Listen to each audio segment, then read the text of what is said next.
Assalamu alaikum wa rahmatullah. Voici une des raisons qui fait que les gens se font de la sorcellerie. Alors, beaucoup de gens, ils vont se demander, et quelle est cette raison? C'est tout simplement à cause de la jalousie. Je vous raconte une histoire qui va nous permettre de comprendre ce cas. C'est un enfant doué à l'école, mais détesté par sa tante. Sa tante a une fille qui fréquente la même école que cet enfant.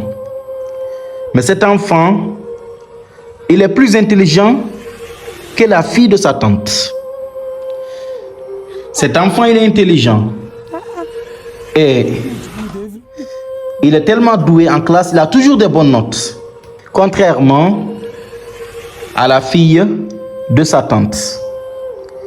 Il est très brillant en classe, très brillant, il a toujours des bonnes notes. Et tellement qu'il est intelligent, c'est lui-même qui enseigne sa sœur, sa demi-sœur, à la maison.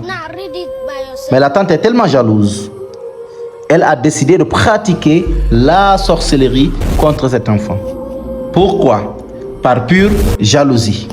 Parce qu'elle ne veut pas voir cet enfant avoir de bonnes notes alors que sa fille n'a jamais de bonnes notes. Et je vous dis que la sorcellerie est réelle. Quelle est la définition de la sorcellerie? C'est un mal mystique, une force invisible qui empêche une personne d'évoluer dans sa vie. Ça peut attacher la tête d'un élève pour ne pas qu'il puisse comprendre quelque chose à l'école. Ça peut attacher le ventre d'une femme pour ne pas qu'elle puisse tomber enceinte. Et ça peut aussi attacher la vie d'une personne pour ne pas qu'il puisse travailler ni économiser d'argent. Ça peut faire de diverses choses. C'est pour cela, Allah subhanahu wa ta'ala, il dit dans le Coran, wa min sharri nafathati fil uqad. Il dit on cherche protection auprès d'Allah contre celles qui soufflent sur les nœuds. C'est les sorciers et les sorcières. Donc, ça prouve que ça existe. L'autre chose, c'est que Allah subhanahu wa ta'ala a dit yu'allimuna an-nasa as-sihr. Ils enseignaient la sorcellerie aux gens. Donc, ça veut dire que ça existe. C'est un mal mystique qui existe. Donc, ils enseignaient la sorcellerie aux gens. Mais Allah ta'ala dit وَمَا هُمْ بِضَارِّينَ بِهِ مِنْ أَحَدٍ إِلَّا بِإِذْنِ اللَّهِ.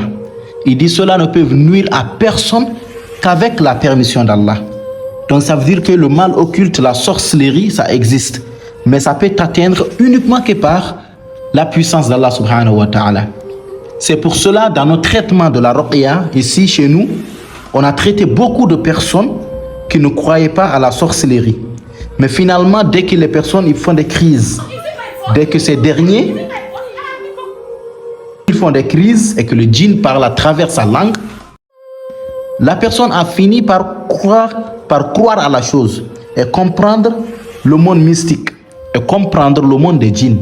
Ar-Ruqya, c'est une science qui est utile. C'est pour cela, wallah, dans notre traitement, tous ceux qui ne croyaient pas à ce genre de choses, ils ont fini par croire. Parce que si tu vois que tu ne crois pas, c'est que tu n'as pas eu de problème mystique. Tu n'as pas été attaqué par des djinns, tu n'as pas été attaqué par des sorciers, tu n'as pas été attaqué par la sorcellerie ou bien le mauvais œil.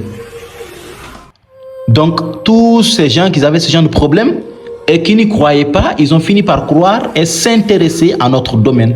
Donc si on voit qu'il y a beaucoup de sorcellerie de nos jours, c'est parce que il y a la haine, il y a la jalousie.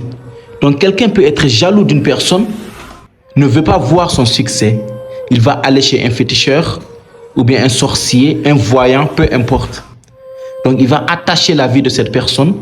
Donc ça, c'est une des raisons qui fait que la sorcellerie se multiplie aujourd'hui. C'est quoi? C'est la jalousie.